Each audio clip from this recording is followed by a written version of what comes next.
Hey everyone, DFA here, welcome back to the channel, and yes, we have a new CV line in the game. I can already feel the excitement amongst all the CV haters.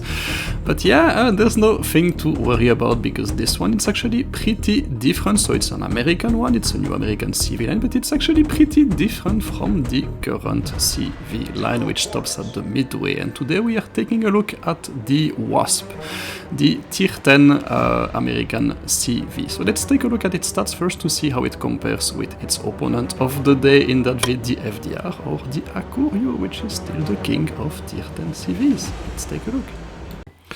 And here we have the Wasp between the Midway and the FDR, and next to the Tier 10 CVs, and immediately, pay attention because this is going to be very interesting. So immediately, first difference, you get 6 smokes. I invite you to check out the separate vid I made on that topic because they work in a very specific way, and it would take a bit too much time to explain that here. So make sure you take a look at that video.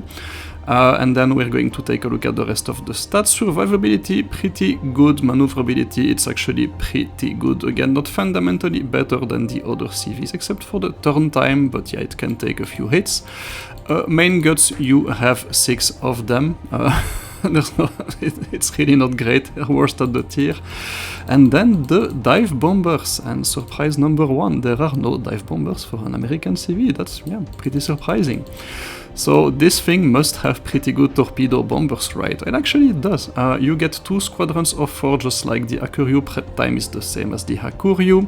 The HP pool, the HP per bomber is the same as the Hakuryu. The torpedo damage is the same as well. And the flooding chance, you guessed it by now, it's actually the same. So you're getting the same torpedo bombers as the Hakuryu. But you don't have any dive bombers. So what do you get in replacement of that? You're getting tactical dive bombers. Yeah, tactical dive bombers here. So 1 squadron of 4, 12 of them, so you can use them 3 times. Yeah, they suck. They're not great. They don't deal too much damage, and the fire chance it's really minimal, so they're probably a good candidate to be using your smoke generator skill.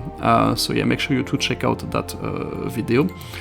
And then the tactical torpedo bombers, that's where it gets a little bit better. You can use them 4 times, 1 squadron of 3, and they actually deal quite a lot of damage with their torpedoes, 2500, so that's quite a lot more than the Eagle. And yeah, you can actually, they're actually pretty good at taking down destroyers. They're super quick, just like the other tactical bombers. So yeah, that's actually kind of interesting.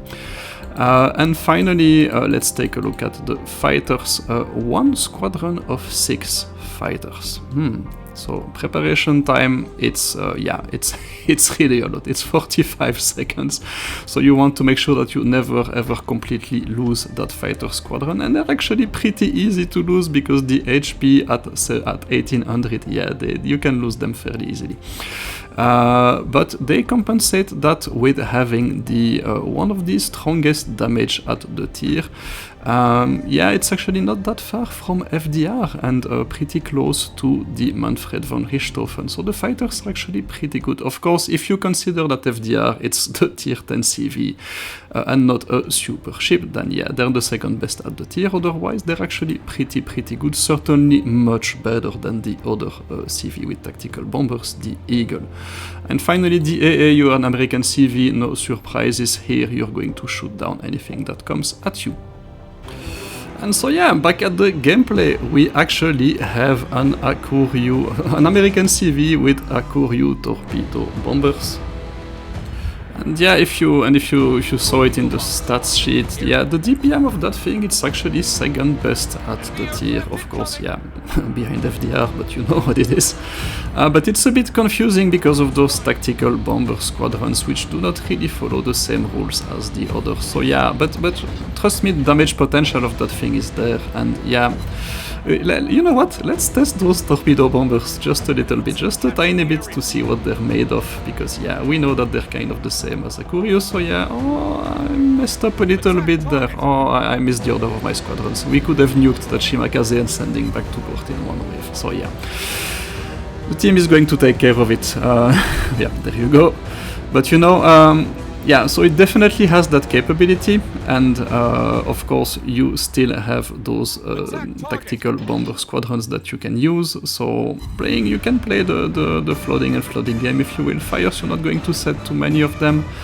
Yeah, you see those ones, yeah, they hit 3 times but no fire again, and that's probably as good as it gets.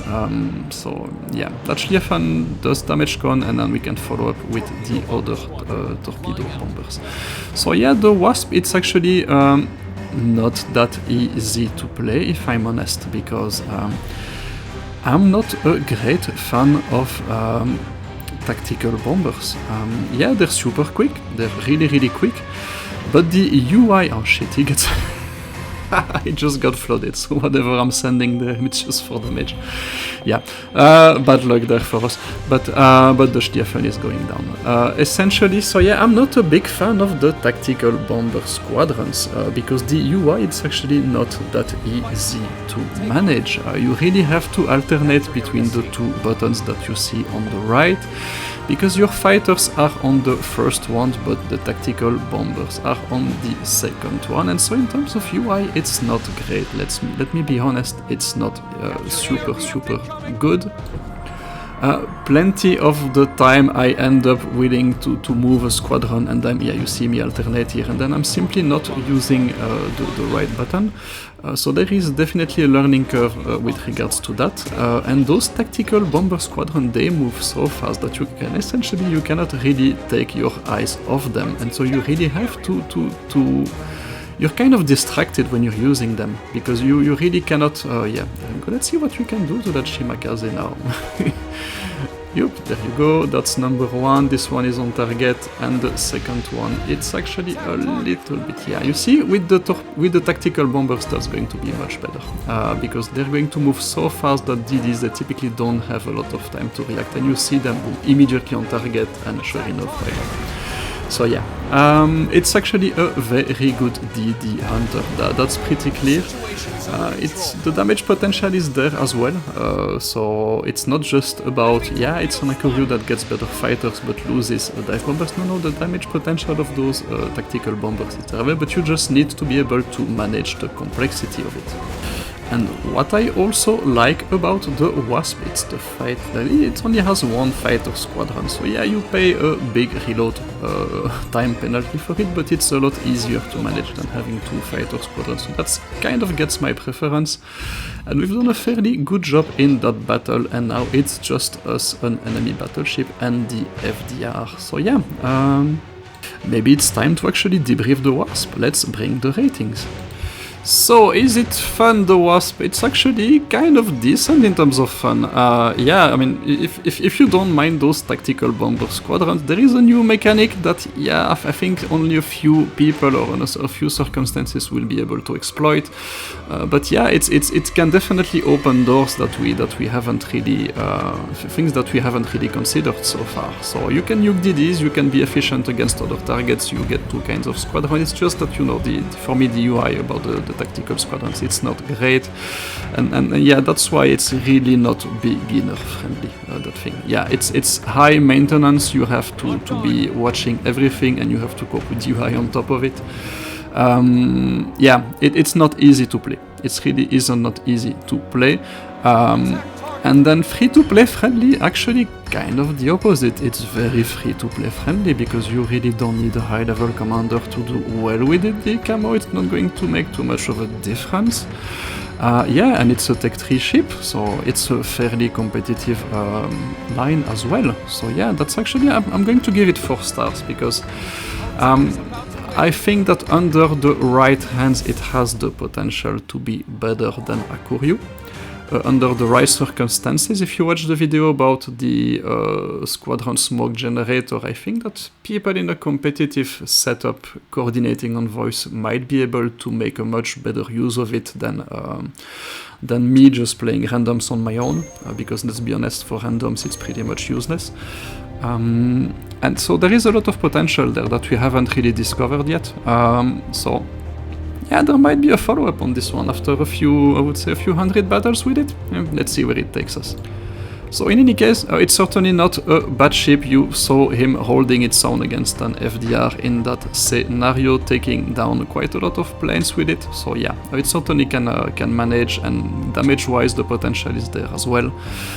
So yeah, Wasp, I would say GG by Wargaming. Yeah.